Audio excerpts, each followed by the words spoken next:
Salutare la toți, alături de voi este Easy. Azi vom deschide niște chesturi, Deadbox, și hai să începem cu ele. În mare parte am toți brawlerii, nu prea am nevoie de nimic, doar poate niște skin-uri sau monede și îmi pare bine că îmi cad foarte multe monede până când. Spray-uri, o credite, nice. Încă un pic și voi trece următoarea ligă sau fame-ul ăsta. Continuăm.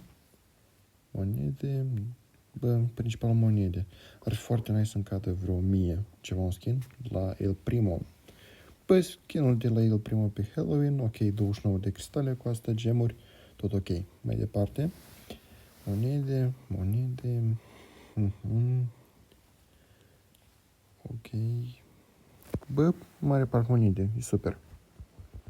1000 de monede, da! Un pin, un player icon, ok. Două. Nu mă prea folosesc de ele. Mai departe. Nice. Un star power. Ok.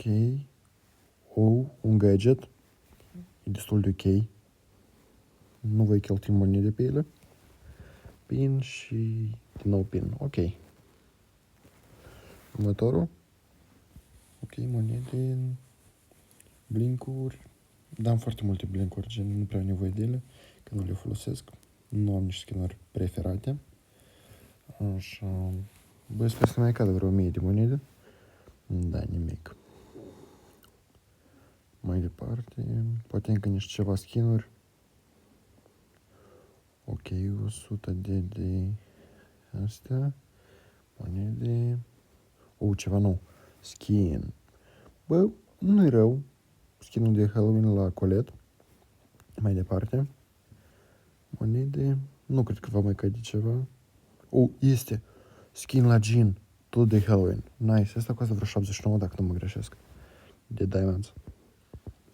Nu știu, cam așa s-au terminat astea 10 case-uri. Ok. Nu mai este nimic aici. Apropo, cine dorește poate să intre în clan la mine. Se numește Moon. Bă, vă aștept cu mare drag. Și cam asta a fost primul video. Vă rog să vă abonați. Ciao.